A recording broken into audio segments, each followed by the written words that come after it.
Buenos días, hermanos. Señor les bendiga. La verdad estoy muy nervioso porque pues ya hacía mucho que no pasaba aquí al púlpito a compartir con ustedes la palabra y sobre todo porque pues, la iglesia está bien llena.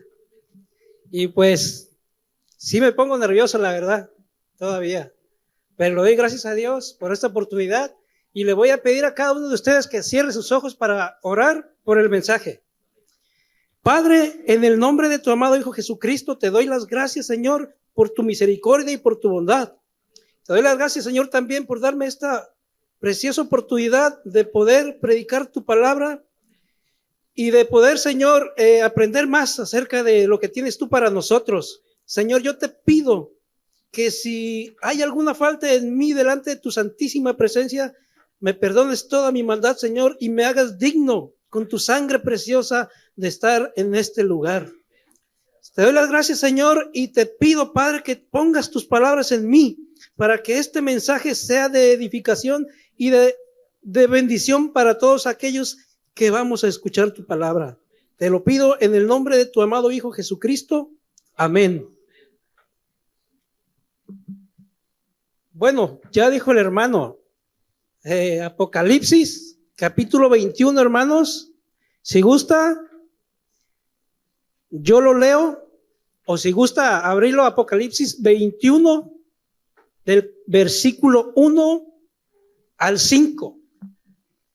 Dice la palabra de Dios, en el nombre de Jesús: y vi un cielo nuevo y una tierra nueva, porque el primer cielo y la primera tierra pasaron y el mar ya no existía más. Y yo, Juan, vi la santa ciudad, la nueva Jerusalén, descender del cielo de Dios, dispuesta, ataviada como una esposa para su marido. Y oí una voz del cielo que decía: he aquí el tabernáculo de Dios con los hombres, y él morará con ellos, y ellos serán su pueblo, y Dios mismo estará con ellos como su Dios. Enjugará Dios toda lágrima de los ojos de ellos, y ya no habrá muerte, ni habrá más llanto, ni clamor, ni dolor, porque las primeras cosas pasaron. Y el que estaba sentado en el trono dijo: he aquí, yo hago nuevas todas las cosas. Hermanos, y también dice que dijo: escribe, porque estas palabras son fieles y verdaderas. Hasta ahí vamos a dejar, hermanos. Yo sé que la gran mayoría, hermanos, de los que estamos aquí, no podemos entender este libro, porque pues tiene mucho simbolismo, hermano. Yo sé que la gran mayoría no lo entienden y quizás a muchos les da flojera leerlo. Lejos de entenderlo, a lo mejor se asustan de las cosas que hay en él. Pero nosotros, hermanos, manejamos una regla que se llama la hermenéutica para poder entender lo que no se puede, lo que nos es difícil entender. Sin embargo, el libro de Apocalipsis, hermanos, más del 90% es profético. Pero no quiero, hermanos, hablar más de esto, sino que vamos de una vez a adentrarnos en lo que es el mensaje. Quizás, hermanos, usted cuando ve las noticias o cuando escucha las noticias que pasó una desgracia en tal parte o que murieron tantas personas por X motivo, no sé cuál sea la reacción de usted. Si quizás sea ya la indiferencia, hermanos. ¿Por qué? Porque en nuestro México lindo y querido, esto es el pan de cada día: muertes por aquí, muertes por allá, por la violencia que azota el país. Pero no solo esto, hermanos, no solo esto sucede en México, sino en el mundo entero. Y a pesar de esto, hermanos, no solamente la gente muere por la violencia, sino por desastres naturales, ya sea por huracanes, tsunamis, tornados, etcétera. Hermanos, cuando escuchamos esas noticias trágicas, quizás muchas de las veces somos indiferentes a ello. Pero ¿qué pasaría, hermanos, si nosotros nos enteramos de que algún familiar de nosotros estuvo en una tragedia de esas? Yo pienso que quizás nuestra indiferencia cambiaría. Todos nosotros, hermanos, la mayoría ciertamente quisiéramos que esto desapareciera, que ya no hubiera estas desgracias. Y mucha gente, hermanos, se pregunta, ¿por qué hay tanta maldad? Incluso, hermanos, nosotros mismos nos hemos preguntado por qué existe tanta maldad.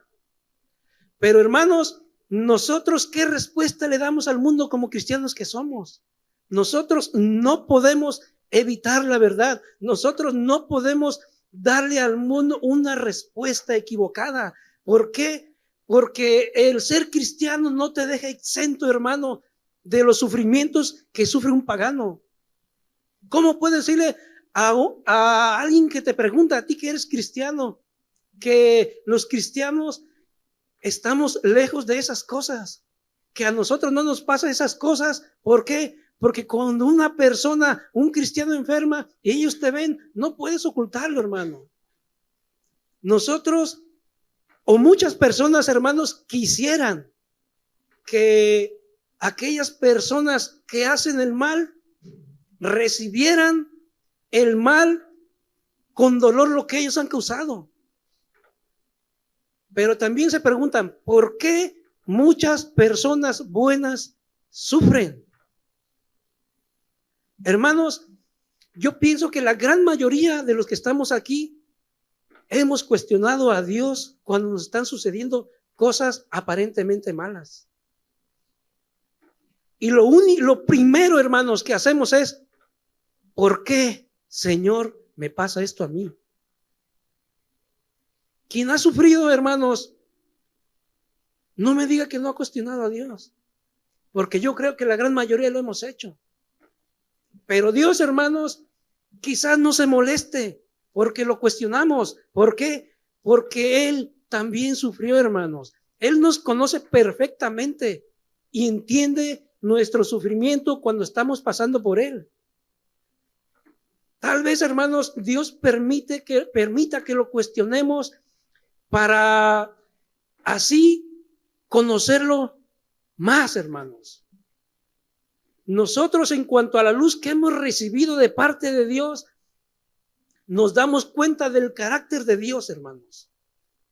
Al menos la Biblia dice, hermanos, que Dios es soberano y que Él tiene el control de todas las cosas. Entonces surge otra vez muchos interrogantes en la cabeza, hermanos. Muchas. ¿Por qué, hermanos? ¿Por qué hay tanta maldad? Alguien equivocadamente dijo, si Dios es todopoderoso y bueno, ¿por qué permite el mal? ¿Acaso no puede detenerlo? ¿Acaso no puede frenarlo? Si Dios es bueno y todopoderoso, ¿es indiferente a la maldad que existe? Hermanos, esto no es nuevo. Mucha gente se cuestiona, mucha gente se pregunta ¿en dónde está Dios cuando suceden las desgracias? El profeta Isaías, hermanos, Dios le dijo al profeta Isaías que los pensamientos de nosotros no son sus pensamientos, ni los caminos de nosotros no son sus caminos, que así como el cielo es más alto que la tierra, así son sus caminos y sus pensamientos. Nosotros no podemos entender, hermanos, por qué Dios permite la maldad, por qué Dios permite el sufrimiento. Nosotros tal vez no podemos darle una explicación cabal a las personas que nos preguntan a nosotros que supuestamente conocemos más a Dios, ¿por qué Dios permite todo eso? Sin embargo, hermanos, siendo conscientes, yo no sé si alguno de ustedes se ha puesto a pensar que es necesario que el mal venga, hermanos. Yo no sé, hermanos, ¿por qué? A veces atravesamos situaciones extremadamente difíciles que no podemos comprender, por más que nos ponemos a pensar por qué llegamos a la misma conclusión, hermanos. No podemos entender a Dios, hermanos. Bueno, no podemos explicar esto, hermanos. Dios quiere que lo conozcamos más a Él y por eso tal vez permite el sufrimiento en nuestra vida. ¿Para qué? Para que nos podamos acercar más a Él. Bueno, hay un filósofo griego, hermanos, que dijo de esta manera. Dice, si Dios quisiera detener los males, ya lo hubiera hecho, pero Él es incapaz. Y si Él tiene el poder para hacerlo, ¿por qué no lo ha hecho? ¿Será que Él no quiere ni es capaz? Y si Él quiere y es incapaz, entonces es débil. Pero hermanos, nosotros sabemos, hermanos, ¿por qué? Porque la Escritura lo dice, y estamos convencidos que Dios es todopoderoso, que Él es santo, justo y bueno. Y sabemos, hermanos, que las consecuencias, ¿de dónde vienen? ¿Por qué entró en el mundo el sufrimiento? La palabra de Dios nos lleva hacia el principio, ya en el Génesis, donde las primeras personas, donde los primeros humanos desobedecieron a Dios, y estas son las consecuencias, hermanos. El pecado en nuestra vida no solamente perjudica a quien lo comete, sino también a todos los que nos rodean. La palabra de Dios dice que nosotros vamos a cosechar lo que sembramos. Tarde o temprano vamos a cosechar eso, hermanos. Entonces, si nosotros, hermanos, estamos viendo cómo el pecado, hermanos, yo no sé si usted ha meditado en él, pero trae terribles desgracias. ¿Cómo es que llegó, hermanos, por el pecado de una persona? ¿Cómo es que toda la creación, hermanos, pasó a ser maldecida por Dios? Dice el libro del Génesis, hermanos, que Dios le dijo a Adán, la tierra quedará maldita por tu causa. Y así es, hermanos. La tierra está maldecida. Y también dice que así como el pecado entró al mundo por un hombre y por el pecado la muerte, así la muerte pasó a todos los hombres por cuanto todos pecaron.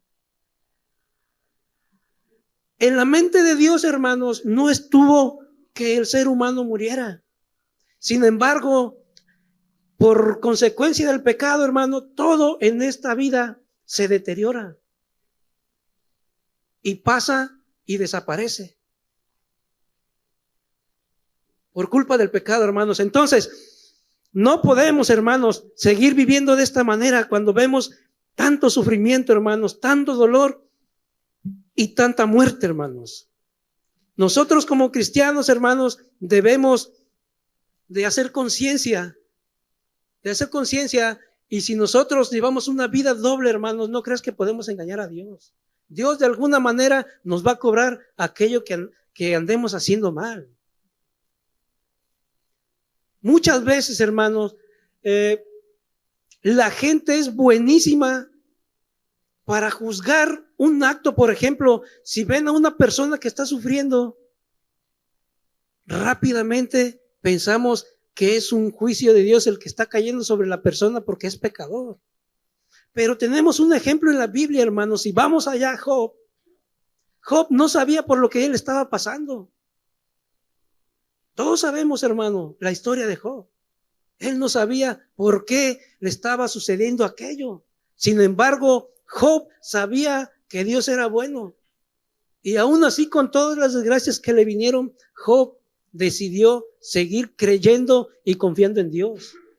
Y hermanos, tiene que ser la misma reacción de nosotros cuando llegan las desgracias a nuestra vida. Lamentablemente, hermanos, muchas de las veces, en los peores de los casos, terminamos maldiciendo a Dios. ¿Por qué? Cuando Dios nos quita algo que tanto amamos. Sin embargo, hermanos, la Biblia dice que todas las cosas que nos suceden nos ayudan a bien. ¿Qué haría, hermanos, si usted tuviera el poder para terminar con el mal? Yo pienso que ciertamente usted lo eliminaría de sobre la faz de la tierra. Eso haríamos, hermanos. ¿Por qué? Porque no soportamos ver tanto dolor, tanto sufrimiento. Y nos preguntamos, si Dios tiene el poder, ¿por qué no lo ha hecho? Pongámonos a pensar, hermanos, que si Dios hiciera eso, entonces tendría que acabar con nosotros. ¿Por qué? Porque nosotros somos los generadores de la maldad, hermanos. La Biblia dice que no hay ni uno bueno. No hay ni uno bueno, ni un justo, hermanos. Así dice la Biblia. Entonces, si queremos que la maldad desaparezca, pues tenemos que desaparecer nosotros también. Sería de esta manera, hermanos, que el mal desapareciera. Pero la Biblia dice que Dios es bueno y que no quiere que ninguno se pierda, sino que todos procedan al arrepentimiento, hermanos. Hermanos, antes del pecado había armonía, hermanos, entre Dios y el ser humano. Pero una vez que entró el pecado, entró todo lo que hoy conocemos, hermano. Todo lo que experimentamos. Absolutamente. Pero ¿saben una cosa, hermanos? Todos nosotros sabemos que para esto hay remedio. Así, hermanos, el carácter de Dios, a pesar de todas las cosas que vemos, de todas las cosas que nos rodean, Dios sigue siendo santo, justo y bueno. Él, hermanos, a pesar de nuestra maldad, nosotros no dejamos de recibir la bendición de Él. ¿Por qué? ¿Por qué asociamos cuando recibimos bendición de Dios? Eso lo asociamos con el amor de Dios hacia nosotros. Sin embargo, cuando vemos la maldad nos perturba pensar que Dios lo está permitiendo. Por eso Dios ha dejado de ser bueno, porque permite la maldad. Vámonos a pensar, hermanos, que Dios nos ha dado provisión, nos ha dado protección, hermanos. Dios, aquí en la Biblia, hermanos, hay ejemplos y de ello podemos aprender. Ya vimos el caso de Job, hermanos. Dios es santo y no puede tolerar el pecado, hermanos. A veces Dios trae juicio sobre algunos incrédulos y sobre algunos desobedientes. ¿Por qué? Porque Él no soporta el pecado, hermanos. Pero lo hace para traer un juicio sobre ciertas personas, como lo ha demostrado a través de la palabra. Hermanos, vimos el ejemplo de Job y también vemos, hermano, que la gente es buenísima para juzgar. Y esto no es nuevo, también en los tiempos de Jesús lo había. Cuando Jesús pasaba con sus discípulos, vio a un ciego de nacimiento y le preguntaron, Señor, ¿y por qué está ciego? ¿Pecó él o sus padres? O sea, nos dejamos llevar por lo que estamos viendo y juzgamos. ¿Qué le respondió el Señor? No es que haya pecado sus padres, sino para que el poder de Dios se manifieste en su vida. No todo, hermanos, el sufrimiento es por parte del juicio de Dios. Dios nos quiere enseñar, hermanos. Nosotros no podemos entender plenamente por qué Dios permite el sufrimiento. Si nosotros pudiéramos entender por qué Dios permite el sufrimiento, entonces tuviéramos a un Dios muy pequeño o nosotros fuéramos tan grandes como Él.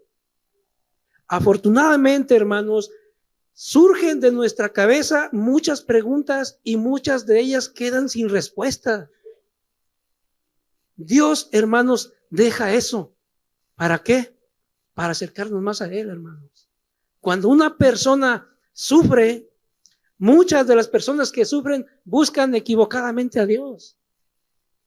Pero muchas, hermanos, muchas personas que sufren buscan a Dios. Dios, hermanos, nos habla a través del dolor, a través del sufrimiento, a través del llanto. Hermanos, pero no todo son malas noticias, porque así como comenzamos a leer el texto bíblico, Juan dice que él vio un cielo nuevo y una tierra nueva. Hermanos, nosotros tenemos que tener esa firme convicción de que Dios tiene algo preparado para todos nosotros. Y es ahí, hermanos, donde quiero entrar un poco para conocer, hermanos, aquello que Dios tiene preparado desde antes. ¿Por qué? Porque dice la palabra de Dios que cuando Dios llamó a Abraham que saliera de Ur de los Caldeos, dice que Abraham andaba como extranjero y peregrino. Al menos así lo dice Hebreos 11, del 9-10. Dice que por la fe Abraham habitó como extranjero en la tierra prometida, como en tierra ajena, morando en tiendas con Isaac y Jacob, coherederos de la misma promesa, porque esperaba la ciudad que tiene fundamentos, cuyo arquitecto y constructor es Dios. Hermanos, para entender lo que es este cielo nuevo y tierra nueva, la Biblia nos habla por allá en Isaías 55, nos habla por allá en Segunda de Pedro y nos habla en Apocalipsis acerca de este cielo nuevo y esta tierra nueva. Quizás muchos se preguntarán, ¿cómo es que vamos a estar ahí? Bueno, Dios lo tiene preparado. Dice Juan que él vio descender del cielo la santa ciudad, la nueva Jerusalén, hermanos. Y la Biblia dice que Jesús fue a prepararnos un lugar para cada uno de nosotros. Y es allí donde Jesús fue a preparar ese lugar para nosotros. Y eso, hermanos, nos debe de llenar de alegría y de gozo. Saber que un día, hermanos, Dios va a terminar con el sufrimiento. Dice el apóstol Pedro acerca de cuando se va a establecer todo esto, dice: pero los cielos y la tierra que existen ahora están reservados por la misma palabra, guardados para el fuego en el día del juicio y de la perdición de los hombres impíos. Y luego continúa diciendo: mas, oh amados, no ignoréis esto, que para con el Señor un día es como 1000 años y 1000 años como un día. El Señor no retarda su promesa, según algunos la tienen por tardanza, sino que es paciente para con nosotros, no queriendo que ninguno perezca, sino que todos procedan al arrepentimiento. Pero el día del Señor vendrá como ladrón en la noche, en el cual los cielos pasarán con grande estruendo, y los elementos ardiendo serán deshechos, y la tierra y las obras que en ella hay serán quemadas. Puesto que todas estas cosas han de ser deshechas, ¿cómo no debéis vosotros andar en santa y piadosa manera de vivir, esperando y apresurándoos para la venida del día de Dios, en el cual los cielos encendiéndose serán deshechos y los elementos ardiendo se fundirán? Pero nosotros esperamos, según sus promesas, cielos nuevos y tierra nueva, en los cuales mora la justicia. Todo esto, hermanos, dará lugar de una vez que se ha llevado a cabo el juicio final, hermano, donde en el juicio final estarán únicamente los condenados para recibir su sentencia y ser lanzados al lago de fuego. Entonces surgirá, hermanos, lo que la Biblia dice en cuanto al cielo nuevo y la tierra nueva. Todo esto que vemos, hermanos, va a desaparecer. Y surgirá un cielo nuevo y una tierra nueva, hermanos. Y ese lugar es el que tiene preparado Dios para nosotros. Aunque usted lo crea o no lo crea, así será, hermanos. Porque así lo afirma la palabra de Dios. Y esto nos debe de llenar de satisfacción, hermanos. Saber que en ese lugar no habrá cárceles, hermanos. ¿Por qué? Porque no habrá policías, no habrá delincuentes. En ese lugar no habrá hospitales, hermanos. ¿Por qué? Porque no habrá enfermedad. En ese lugar no habrá cementerios, porque no habrá más muerte. Hermanos, la vida que nos espera allá no se compara absolutamente con nada. Ni siquiera el huerto del Edén se compara con aquella preciosísima ciudad que tiene, o ese lugar que Dios tiene preparado para nosotros. Viviremos, hermano, viendo a Dios cara a cara, tal y como Él es. Y sabe una cosa, hermanos, quizás muchos se pregunten: ¿conoceremos a los familiares que ya partieron con el Señor? Aquellos que aceptaron al Señor. Hermanos, no tendría ningún sentido que no fuera así. Si hay personas que tienen familiares que ya partieron con el Señor, ciertamente nos encontraremos allá, hermanos. Y no solo eso, sino que veremos a los santos hombres de Dios, hermano, allá también en aquel lugar. Es el lugar que Dios tiene preparado para todos y cada uno de nosotros, hermanos. Hermanos, pues a nosotros tenemos una gran encomienda. Compartir, hermanos, con los que no conocen de Cristo toda esta realidad. ¿De qué sirve, hermanos, que nosotros le expliquemos a las personas que nos cuestionan acerca de estas cosas si nosotros no estamos haciendo nada por ellos? Hermanos, yo los invito, hermanos, a que estemos firmemente en lo que hemos creído.